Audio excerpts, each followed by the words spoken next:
그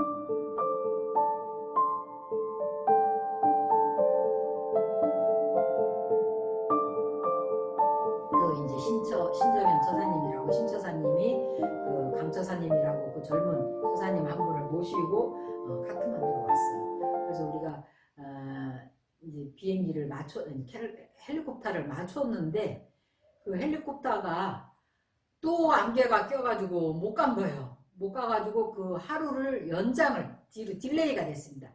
다행히 딜레이 된 날은 헬리콥터가 뜰 수 있어가지고 우리가 갔어요. 갔더니 거기 주민들이 막 박수를 치면서 우리를 막 환영을 하는 거예요. 처음으로 헬리콥터가 거기 그 마라디카 성지에 온 겁니다. 그래서 우리가 가서 이제 그 장수 동굴을 가보니까 그 동굴이 두 개더라고. 두 개인데 그 앞에 동굴은 그 동굴 모양이 어머니의 그 자궁 모양으로 생겼더라고요.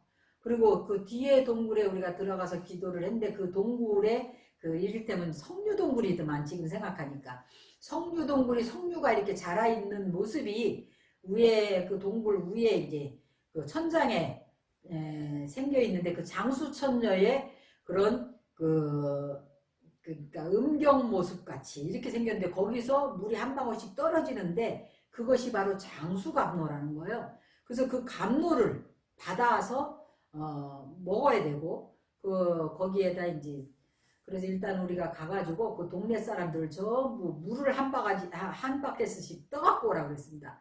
왜냐면 그 두 동굴에 얼마나 박쥐가 많이 사는지 박쥐가 우리가 장화 신으면 거기 장화 끝에까지 찰 정도로 박쥐 똥이 그래가지고 들어가서 뭘 할 수가 없는 거예요.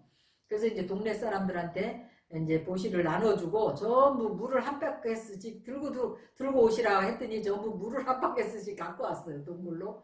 그래가지고 그 박쥐똥을 다 씻어내고 거기에 스승님께서 이제 앉으셔가지고 장수 기도를 할 수 있는 그 텍스트 그 법본으로 이제 장수 기도를 일주일간 하기로 했습니다. 일주일간 하기로 해서 시자 스님하고 저하고 이제 우리 같이 간 도반 스님, 지덕 스님하고는 거기 가까운 사원에 가서 음식을 해서 스승님한테 아침 공양 올리고 점심도 가서 이제 공양 올리고 이렇게 하고 그 거사님들 두 분 신처사님하고 그 강처사님은 동굴 입구에서 앉아서 누가 들어가서 이제 방해하지 않도록 기도하시는데 이렇게 보디가드처럼 신장님처럼 지키고 있었습니다.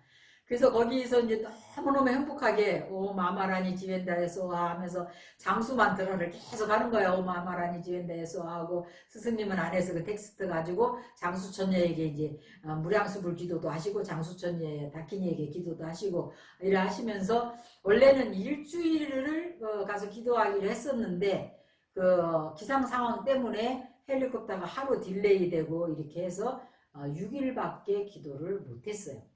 못했는데 마지막 날 이제 저는 원력을 세워서 스승님을 모시고 장수를 하게 해드리겠다라는 원력을 세워서 그 모든 것을 어레인지하고 안배를 했었기 때문에 나름대로는 굉장히 좀 부담이 컸습니다. 커가지고 반드시 여기 장수성지에서 내가 스승님의 장수가피를 장수하시는 그런 가피가 있는 그런 몽중가피 이를테면 꿈으로 사인을 꼭 받아야 되겠다라는 생각을 했어요.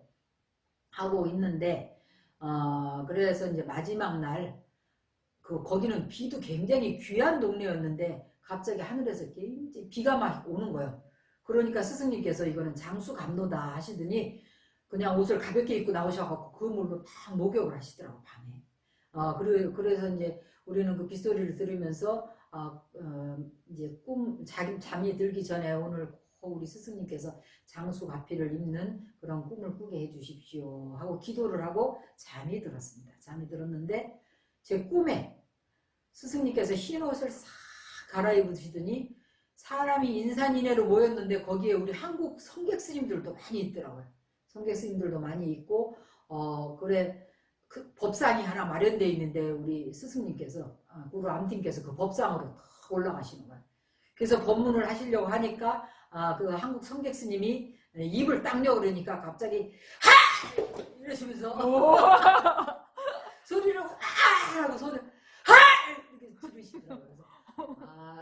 그래서 그러니까 그 송백 스님이 갑자기 입을 딱 다무시는 그런 그런 꿈을 꿨습니다. 그래서 제가 이제 생각이 아침에 꿈이 깨어서 우리 스승님께서 그 많은 그 외국인 제자들을 접인하시면서 특히 한국의 성객 스님들과도 많은 인연을 맺을 때까지 장수를 하시겠구나, 그런 가피를 입는 사인이겠구나, 이런 생각을 했어요. 그래서 이제 아침에 일어나고 스승님 방으로 이제 다 모였습니다. 이제 마지막 날이니까 모였는데 우리 신처사님께서는 원래 이천에서 지금도 이제 예식장을 하고 계신 처사님이었거든요. 그 처사님이 오시더니 그러시는 거예요. 아유, 스님, 저는 이렇게 좋은 성지에 와서도 왜 그렇게 안 좋은 꿈을 꾸는지, 이상한 참 이상하다면서 막 투덜투덜 하는 거예요. 불평을 하고. 그래서 무슨 꿈을 꾸셨길래 그렇습니까? 그러시니까 이렇게 물어보니까 자기네 예식장 앞에다가 누가 시체를 갖다 놨대요. 그래서 그 시체를 다른 때 같으면 시체를 굉장히, 왜냐면 항상 죽음의 공포에 시달렸기 때문에 시신을 갖다 놓으면 굉장히 무서워했는데, 시체를 갖다 놨는데 하나도 안 무서우면서 누가 여기다 시체를 갖다 놨냐면서 발로 시신을 뻥 찼다는 거예요. 그래서 그런 이야기를 스승님한테 말씀드렸더니 스승님께서 참 좋은 꿈 꿨다, 완전히 한 업을 확 벗었다는 거예요. 그래서 죽음의 공포에서 벗어나는 그런 좋은 그런 꿈을 꿨다면서 칭찬을 해주시더라고요. 그러면서 그래서 그랬는지 이 처사님이 그 마라디카 장수성지 갔다 온 이후로는 인도에 하여튼 1년에 거의 10번을 오시다시피 하셨어요. 그리고 오실 때마다 보따리에 그냥 현금을 싸가지고 달러를 가지고 이렇게 갖다 주시면서 필요하신데 다 쓰시고 원하는데 다 쓰시고 그러라고.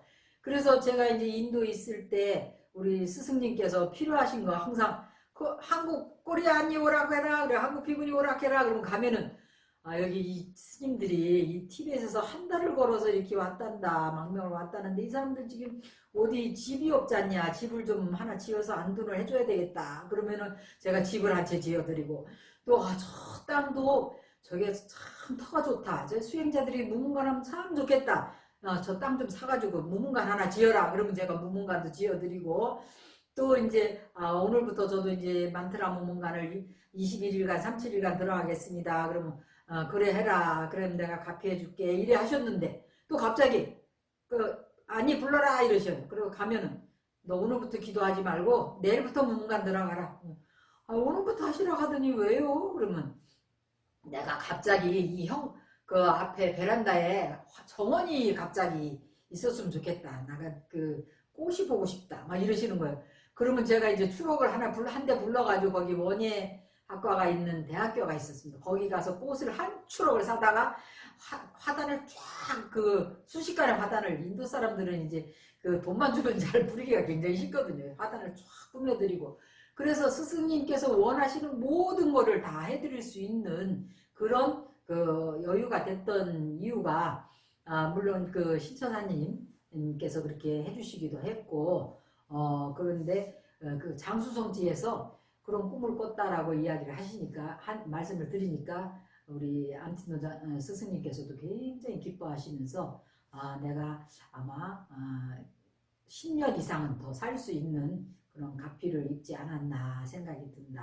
하시면서 기뻐하셨습니다. 그래가지고 그 마라디카 장수성지에서 이제 내려와가지고 그때는 이제 헬리콥터를 다시 대절하기가, 근데 사실은 그때 지금 생각하면 그때도 헬리콥터를 대절해서 스승님을 편하게 모셨어야 더 장수하지 않았을까 하는 생각이 들었어요. 근데 우리가 그 신처사님한테 헬리콥터 비용이나 그게 이제 너무 미안해가지고 그 하네다 공항까지 걸어가시고 거기 하네다 공항에서 비행기를 타고 카트만두로 가십시다. 그리고 나서 인도의 8대 성지를 또 계속 성지순례를 했어요. 그래서 너무 행복한 성지순례를 했습니다. 겐지스강에 갔을 때는 겐지스강 물로 막 가피를 주시고 문수보살 가피를 하고, 겐지스강 물이 성수라면서 같이 스승님께서 가피하시면 그 물을 같이 마시고 하면서 인도 보드가야, 룸비니, 뭐 바라나시 이런 데를 8대 성지를 함께